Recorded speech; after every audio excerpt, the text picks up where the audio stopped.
왔어요. 우리 저 격려하는 의미에서 박수를 쳐주면 어떨까요? 이름이 뭐예요? 다 듣게끔 크게 얘기해서. 이예원. 이예리. 예, 이예원, 이예리 어린이가 우리하고 이렇게 동참했습니다.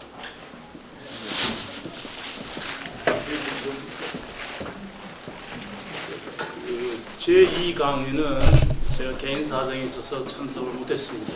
제1강의는 이영훈 교장 선생님이 하실 때 저도 처음부터 끝까지 들었습니다. 그래서 오늘 강의는 이영훈 선생님의 강의의 끝나는 부분에서 시작하도록 하겠습니다. 오늘 제가 담당한 것은 다 들리기 때문에 마이크 사용 안 하겠습니다. 해야 돼요? 녹음 때문에 해야 됩니까? 마이크 사용하세요? 있어요. 있는 거 아는데 그냥 편하게 들고 다니기 싫어서. 여기 이게 녹음돼야 돼서. 녹음도 해야 되고요. 그래, 그러면 끊을게.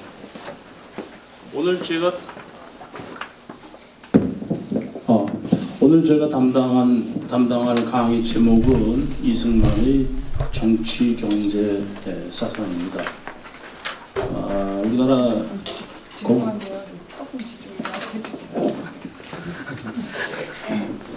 우리나라 건국 대통령이 어떠한 생각을 가졌으며 그것이 어떠한 의의를 가졌고 오늘날 우리의 생활에 얼마나 영향을 미쳤는지를 알려면 이 양반의 그 기본적인 생각을 알아야 된다고 생각합니다. 그 전에 이승만 학당의 당원을 보면 우리는 이승만 대통령의 건국이념을 받든다 그랬어요. 건국이념이 뭔지. 두 번째, 우리는 자유롭고 독립적인 개인이다.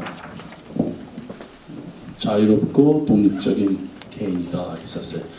왜 이게 강조가 되는 건 제1강의에서 이영훈 교장이 이미 충분히 강조했지만 조선시대에는 신분사회였어요. 노예제도도 있었고 평생 태어날 때부터 가진 신분에서 벗어나지 못했습니다.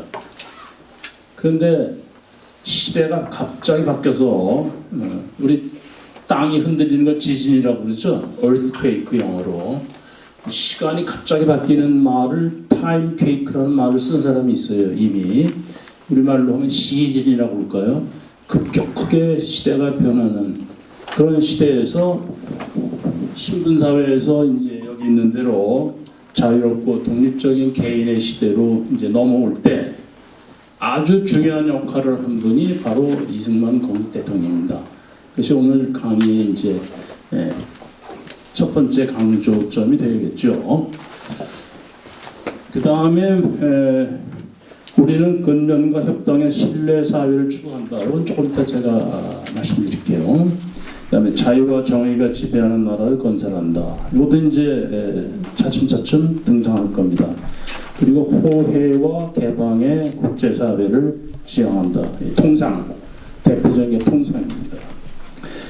그 다음에 우리는 진실을 추구하며 명예에 현혹되지 않는다. 이건 국제사회에 대해서 우리가 가까운 친구 사이에도 진실을 얘기해야 되는 것처럼 국가와 국가 사이에도 그런 진실함이 있어야 된다.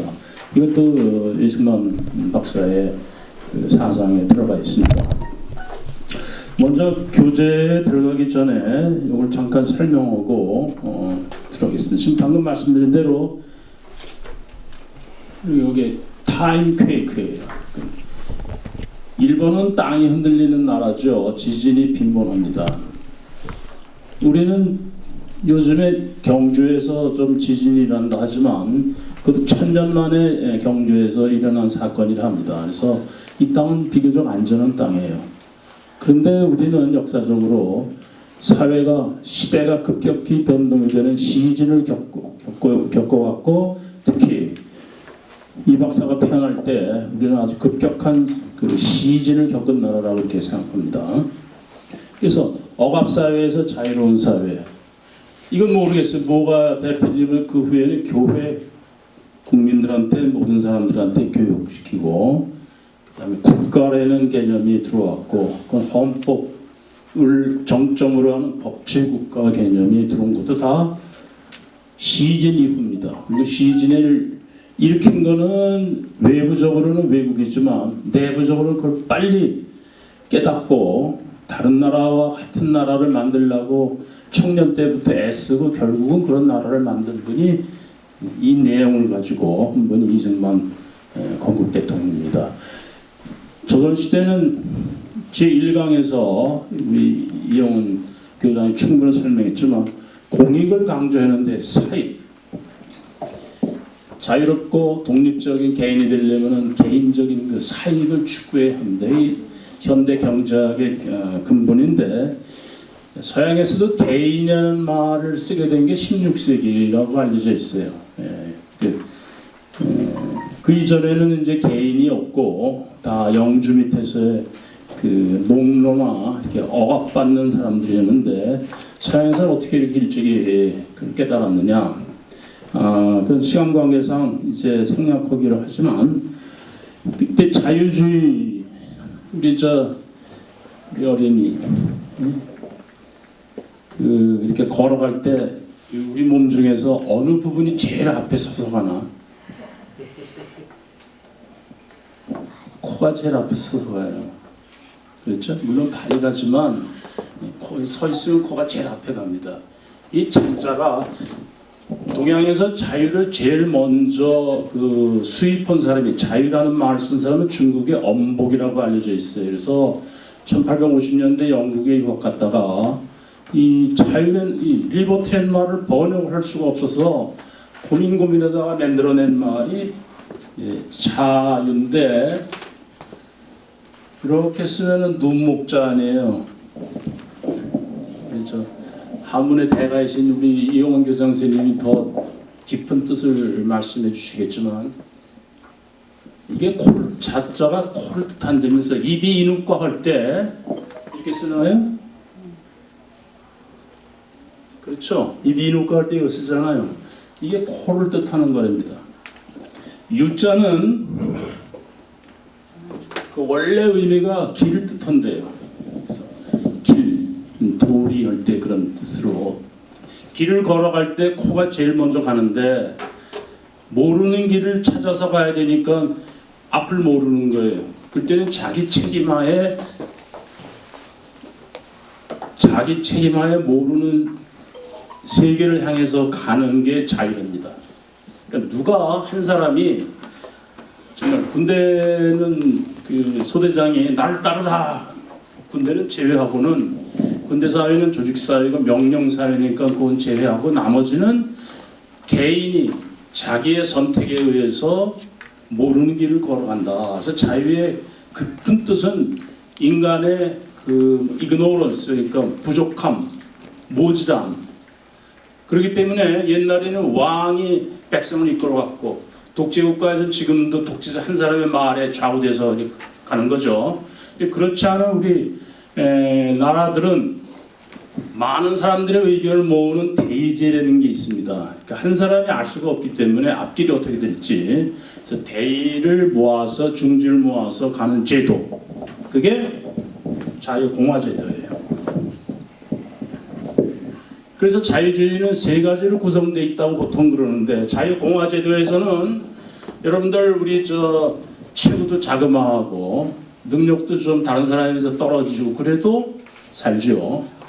왜? 자유공화제도 하에서는 모든 사람을 다 국가가 보호해 주기 때문에 좀 능력이 떨어져도 뛰어난 사람도 그렇지 않은 사람을 억압하지 못하는 이런 게 자유공화제도예요. 그래서 이건 개인과 개인의 관계를 확실히 해주는 제도입니다. 자유공화제도의 또 장점은 아까 말씀대로 어느 한 사람이 의사결정을 할 수가 없게 돼 있어요. 그러면 전쟁도 못합니다. 전쟁을 하려면 옛날에 왕이나 왕족들이 그냥 기분 나는 대로 전쟁을 했어요. 그러면 가장 피해를 보는 것은 세금을 내는 백성들이었습니다. 근데 지금은 자유공화제도 대의제 하에서는 그렇게 할 수가 없어요. 의회를 통해야 되니까 복잡한 제도지만 개인과 개인의 관계를 대등하게 확실히 해주는 겁니다. 자유국가연합체부터 말씀드릴게요. 쉽게 얘기하면 오늘날의 유엔이 자유국가연합체. 그래서 자유공화 제도와 같은 제도를 채택한 여러 나라들이 합쳐서 국제연합. 그 전에는 국제연맹이라는 것이 있었죠.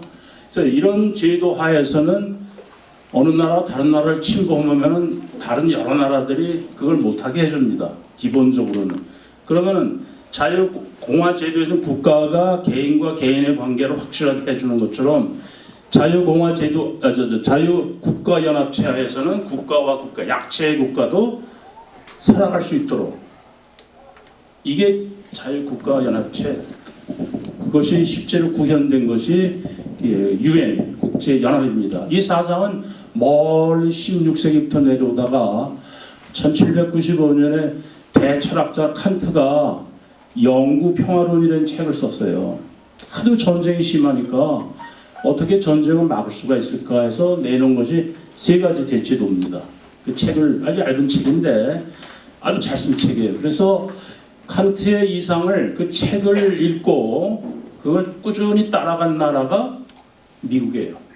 미국의 법 발전을 보면 좀 이따 말씀드리겠지만 칸트의 이상, 그래서 칸트 다음에 등장한 사람이 이승만 박사의 스승 되시는 윌슨의 14계조 혹은 뉴 프리덤이라는 그 정치적인 구호를 내세운 게 바로 윌슨은 독일어를 잘했어요. 그래서 칸트의 원전을 읽어답니다. 윌슨 대통령의 뉴 프리덤으로 나타나고 그 후에는 루즈벨트 대통령의 국제연합 아이디어가 나오고 그걸 실현시킨 사람이 트루만입니다. 그래서 이렇게 연속적으로 나간 나라가 유일하게 미국이에요. 그리고 칸트는 그때 이미 미국이 그렇게 세계를 리드하려는 거를 그 책에서 점을 찍었어요. 그때 미국은 조그만 나라였어요. 동부의 보스턴서부터 저 밑에까지 13주밖에 안 되는 태어난 지, 그러니까 미국이 1776년 독립선언을 하고 1789년에 대통령을 뽑았어요. 그러니까 그 사이에는 국가도 없었어요. 근데 1789년에 태어났으니까 칸트가 영구 평화를 쓰기 6년밖에 안 되는 겁니다. 그런데 그 칸트는 벌써 영국도 아니고 불란서도 아니고 독일도 아니고 이 세계를 이끌어 나갈 장래의 나라는 미국이라고 지목을 했어요. 왜? 자유공화 제도를 첫 번째로 채택한 나라이기 때문에. 다른 나라는 다 왕정이고 1차 대전도 독일의 카이제르 하고 영국의 그 사춘 누구예요? 왕. 그 사람은 러시아의 그 니콜라이. 그 사람 다 사춘이거든요. 지들끼리 전쟁 일으킨 게 결국은 1차 대전이듯이 자유국가연합체는 국가와 국가 사이에 관계를 확실하게 만들어주는 제도다. 전쟁을 쉽게 일으키지 못하도록. 그런데 그 사이에 뭐가 들어가 있는 거니? 자유통행. 지구 표면은 모두의 것이다 그랬어요. 성경의 창세기에 나오는 겁니다. 아담과 이브를 만들어 놓고서 하나님께서 이 모든 것 다 네 거다 그랬어요. 번식하고 번성해라, 다스려라. 창세기 1장에 나오는 이 얘기죠. 그렇기 때문에 전 세계는 누구든지 일정한 자격을 갖추면 통행할 자유가 있습니다. 그 속에는 항해의 자유가 들어가 있어서 지금 중국이 저 밑에 있는 바다가 지코라고 그러는데 미국이 항해의 자유를 내세우는 게 바로 이 멀리까지 따져보면은 칸트의 영구 평화론에 근거를 두고 있다. 이렇게 말씀드릴 수가 있습니다. 그러면 자유 통행을 하면 그냥 놀러 갈 수도 있고 여행을 갈 수도 있지만 중요한 게 물건을 갖고 가는 거예요. 통상 국경은 나라와 나라가 정해놨어요. 우리끼리 산다. 그 의사를 존중해줘서 그 국가를 인정해주는 겁니다. 승인의 국가 승인 여러 나라들이 인정을 해주는 거예요. 근데 국경을 넘어가는 게 두 가지가 있어요. 하나는 한 손에 성경을 들고 지구까지 내 말씀을 전파하라 하는 예수님의 말씀대로 지구까지가 이건 국경이 없어요. 두 번째 국경이 없는 게 상품이에요. 그야말로 유능한 이 세일즈맨은 저 냉장고를 북극에다도 팔아먹고 또 따뜻한 나라 적도에 가서도 털옷을 팔아먹는다고 국경이 없는 게 이게 통상입니다. 선교와 통상. 이승만 박사가 1875년에 태어날 때 우리나라에는 물밀듯이 그냥 오기 시작했어요. 그 교재를 잠깐 보죠. 교재를 보시면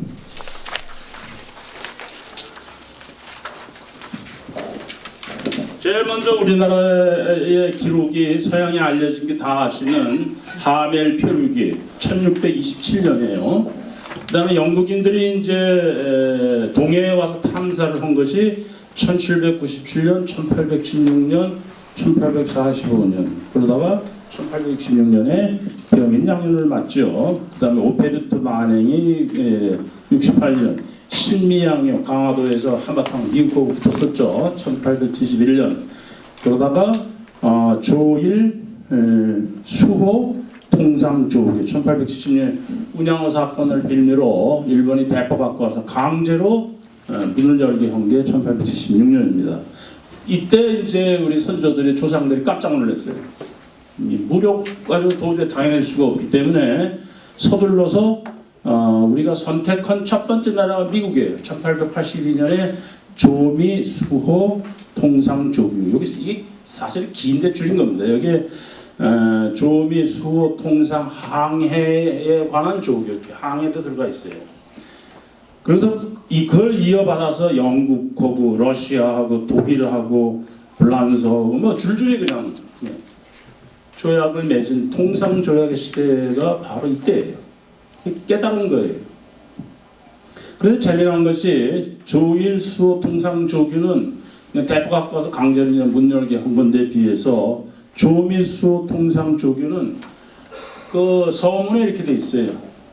아주 칸트가 쓴 그대로 퍼페추얼 피스 조선국의 임금과 미국의 대통령과 그 인민과 영구 평화를 누리는 목적으로 우리는 이 조약을 한다. 그래서 영어로 퍼페추얼 피스라는 말을 쓰고 있어요. 이게 최초의 조약의 그러니까 퍼페추얼 피스, 그러니까 영구 평화라는 문구가 처음 등장한 우리나라에서 처음 등장한 그 조약입니다. 미국 사람들은 알고 있었던 거예요. 예. 근데 일본 사람들은 그 조약 문서에 그런 말이 없어요. 그러니까 벌써 크게 차이가 있는 걸 알 수가 있죠. 자, 이게 뭔가 하니 통상 시대가 온 거예요. 통상과 그 다음에 아까 뭐라는 건 선교예요. 선교사들이 전 지구까지 쫓아가는 시대가 된 겁니다. 우리나라는 예외가 아니고 일본도 예외가 아니었어요. 그래서 선교와 통상이 국경을 열고 국경을 갖고 그 법 안에서 자유롭게 사는 건 좋은데 하나님 말씀하고 물건은 국경이 없게 하는 겁니다.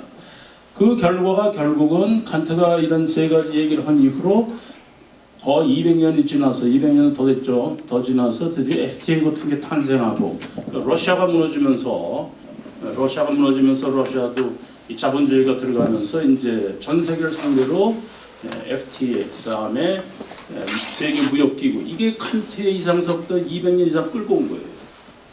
그러니까 유엔 기구하고 유엔의 각종 기구하고 그다음에 지금 말씀드린 대로 FTA라든가 월드뱅크라든가 그다음 월드 트레이드 오가니제이션이라든가 이런 게 전부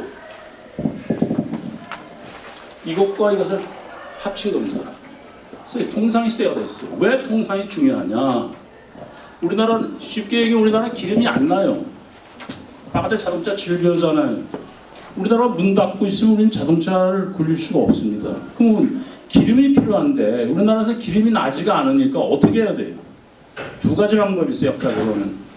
우리보다 약한 나라 쳐들어가서 기름 강제를 뺏어오는 거. 이게 제국주의고 중상주의입니다. 영국이 제일 먼저 이 짓을 했죠. 근데 뭐 그때는 인류의 지식이 그밖에 안 돼서 물론 예외적인 사람, 선각자들 빼놓고는 약한 나라 쳐들어가서 착취하고 거기 우리가 없는 거. 영국도 조그만 나라 아니에요. 그럼 무슨 기름이 나요? 요즘에 저 북해에서 좀 나지만 배를 만드는데 함선을